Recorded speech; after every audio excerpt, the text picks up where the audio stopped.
عليك يا رسول الله وعلى آلك وأصحابك أجمعين أما بعد فأعوذ بالله من الشيطان الرجيم بسم الله الرحمن الرحيم قال رسول الله صلى الله عليه وسلم إن الله تعالى ليطلع في ليلة النصف من شعبان فيغفر لجميع خلقه إلا لمشرك أو مشاهد. وعن علي رضي الله تعالى عنه قال قال رسول الله صلى الله عليه وسلم إذا كانت ليلة النصف من شعبان فقوموا ليلها وصوموا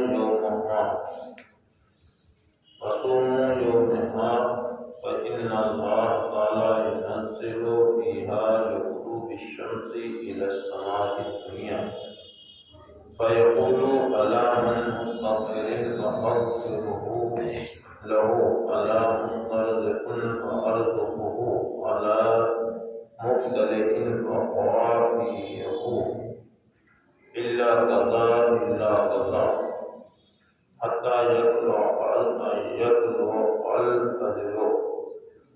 صدق رسول اللہ صلی اللہ علیہ وسلم.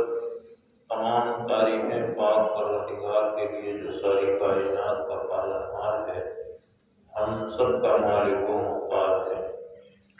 ہر قسم کے درود و سلام رسول کریم نوح الرحیم احمد مصطفیٰ حضرت محمد مصطفیٰ صلی اللہ علیہ وآلہ وسلم کی ذات اقدس پر، ان کی آل پر، ان کے اصحاب پر، ان کے اتباع کرنے والوں کے اوپر بے شمار بے حساب نازل ہو. درود شریف پڑھیں. اللہم صلی علی سیدنا مولانا محمد وعلی آل سیدنا مولانا محمد مبارک وسلم. صلاۃ و سلام علیک یا رسول اللہ صلی اللہ علیہ وسلم. کلمہ شریف پڑھیے. لا الہ الا اللہ محمد رسول اللہ صلی اللہ علیہ وسلم. آج ماہ شعبان المعظم کی 10 تاریخ اسلامی کیلنڈر کے اعتبار سے 8ویں مہینے کی 10 تاریخ. اس ماہ مبارک کی 14 اور مغرب بعد جب سورج ڈوبے گا، رات لگے گی تو 15ویں شب یعنی شب رات کی شب برات ہو.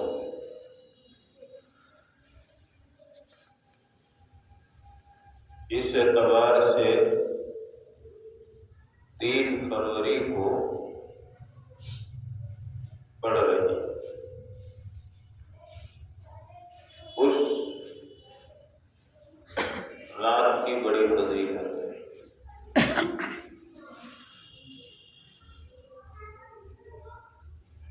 اللہ کی بارگاہ میں توبہ کرنا،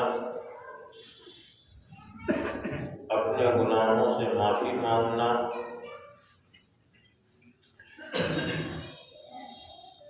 بیماروں کے لیے شفا یابی کی دعا کرنا، رزق کی تنگی سے نجات پانے کے لیے اللہ کی بارگاہ میں اپنے ہاتھوں کو دراز کرنا اور اس سے فریاد کرنا اور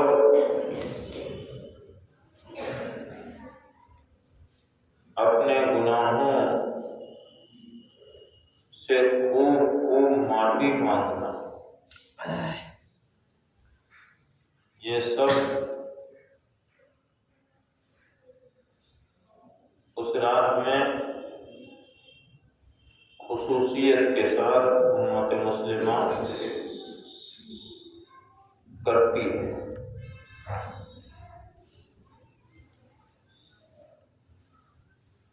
اسی کے ساتھ کچھ چیزیں ایسی ہیں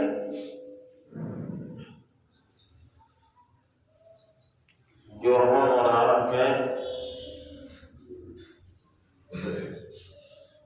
پڑ گئی ہیں،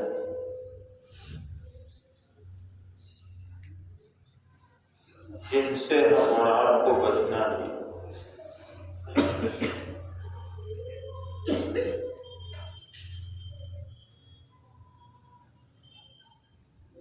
اور یہ مت سوچنا یا خیال مت کرنا کہ میرا رب مجھے بخشے گا نہیں، میرا رب مجھے بخشے گا نہیں، بلکہ اللہ تبارک و تعالی غفور الرحیم ہے۔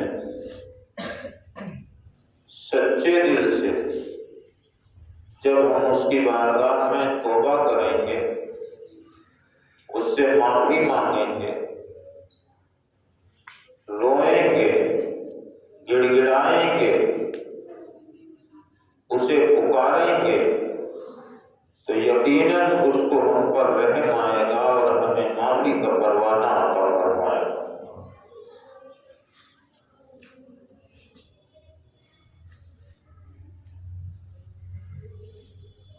خصوصی بات حدیث شریف میں ہے، رسول کریم علیہ الصلاۃ والتسلیم نے ارشاد فرمایا کہ اللہ تعالیٰ ہر رات میں، رات کے آخری حصے میں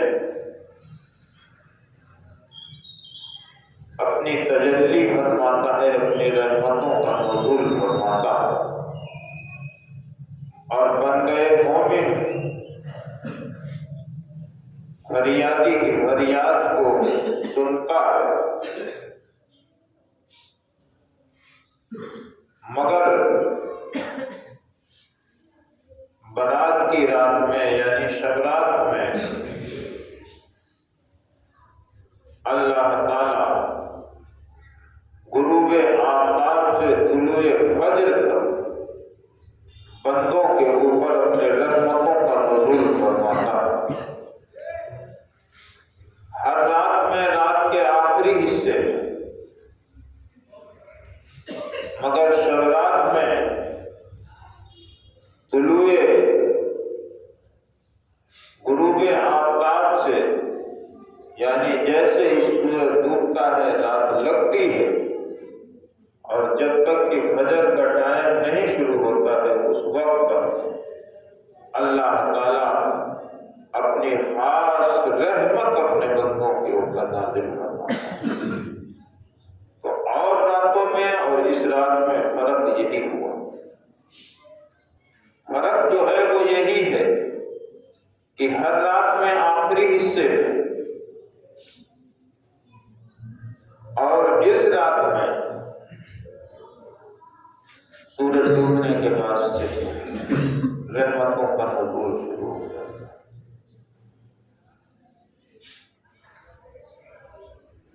ایک اور بات ہے، وہ یہ ہے کہ ہم اس رات میں خصوصیات کے ساتھ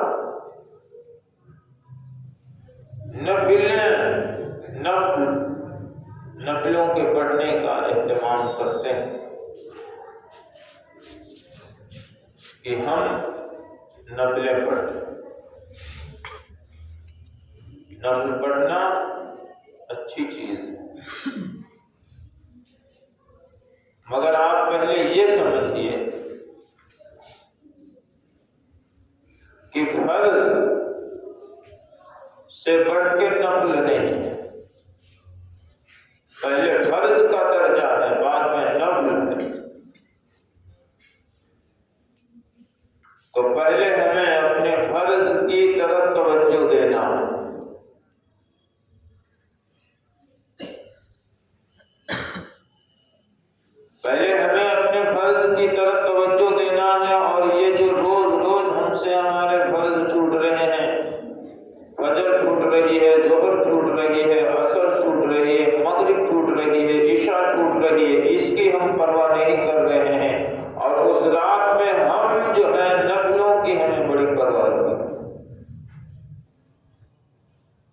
نماز 100 نفل پڑھنی، 100 رکعت نفل پڑھنی، 200 رکعت نفل پڑھنی۔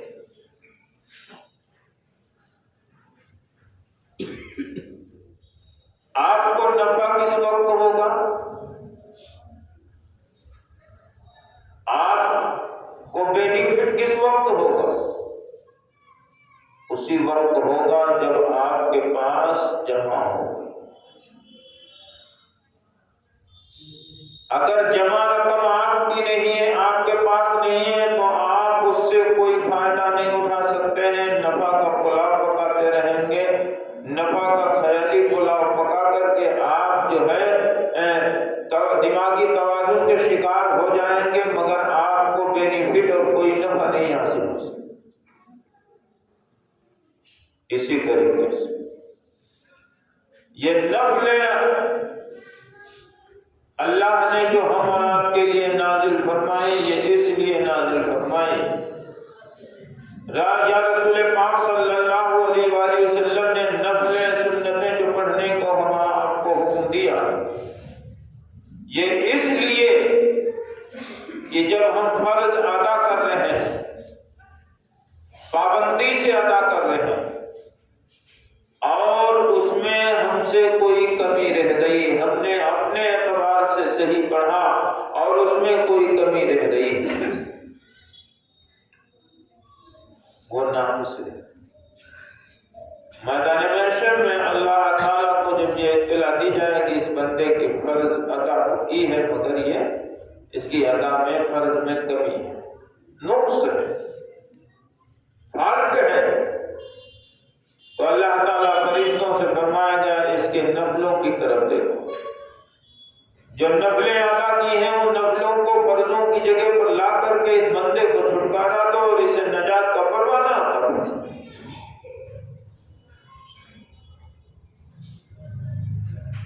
اور جب آپ کے فرض ہی نہیں ادا ہے تو آپ کے نفل آپ کی کیا کام ہے؟ اور پھر دوسرا قاعدہ یہ ہے کہ آپ نفل نہیں پڑھ رہے ہیں تو آپ کو شرعی اعتبار سے عند اللہ کوئی گرفتاری آپ کی نہیں،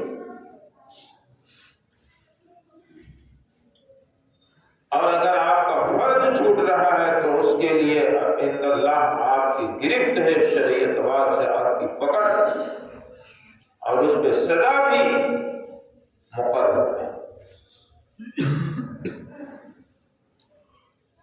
تو اگر ایسا موقع آپ کے سامنے آئے، معافی مانگنے کا اللہ سے مطلب یہی تو ہے کہ میں معافی مانگ رہا ہوں، جو مجھ سے گناہ ہوئے ہیں اب وہ گناہ نہیں ہوں گے، جو میں غلط راستے پہ چل رہا تھا اب میں اس راستے سے رجوع کر رہا ہوں، اب میں اس راستے پر نہیں چلوں گا، جو تیرا حکم ہے اس حکم کو مانوں۔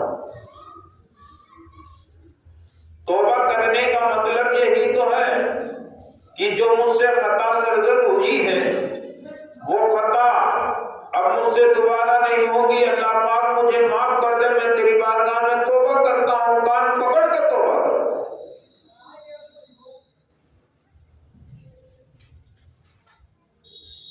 توبہ کرنے کا مطلب نہیں، معافی مانگنے کا مطلب نہیں،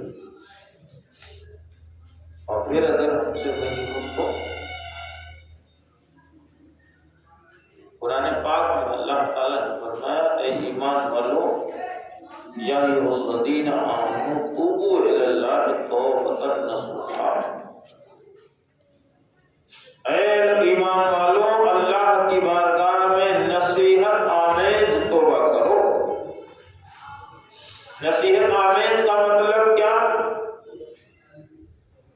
کہ ایسی توبہ ہو، ایسی توبہ ہو، ایسی توبہ ہو آپ کی شب رات میں، ایسی توبہ اللہ کی بارگاہ میں کہو کہ دیکھنے والے دیکھیں کہ یہ سدھر گیا ہے، یہ جس راستے پر تھا اس راستے سے صحیح راستے پر آ گیا ہے، جہاں غلط راستے پر تھا اس راستے راستے سے صحیح راستے پر آ کر کے اللہ نے اسے ہدایت دے دی ہے اور ہدایت دینے مل گئی ہے، لہذا اب یہ سدھرا ہے، اسے دیکھ کر کے ہم لوگ بھی سدھر جائیں۔ توبہ نصوحہ کا مطلب یہ ہے، توبہ کا مطلب یہ ہے اور اللہ کی بارگاہ میں تو فرض کا مطلب فرض ہم اور آپ کی جو چھوٹ رہی ہے اس پہ پکڑ بھی ہے، گرفت بھی ہے، سزا بھی۔ تو میرے بھائی اور اللہ کی بارگاہ میں توبہ کرو، اس رات میں توبہ کرو کہ اللہ ہمیں پنج وقتہ نمازی بنا۔ 100 نفلیں، 100 رکعت نفلیں، 200 رکعت نفلیں، یہ تو بات کی بات ہے۔ امام غزالی رحمۃ اللہ علیہ فرماتے ہیں سب کے درجے الگ الگ ہیں۔ اگر کوئی مشہور عالم دین ہے، پڑھنے پڑھانے میں لگا رہتا ہے، اور یہ جو بچے مدرسوں میں جن کا مشغلہ ہی پڑھنا ہے، شغور ہو، امام غزالی فرماتے ہیں نفل کی طرف انہیں توجہ نہیں دینا ہے، ان کے لیے زندگی بھر یہی بہتر ہے کہ پڑھتے رہیں، پڑھاتے رہیں، یہی نفل سے زیادہ افضل ہے۔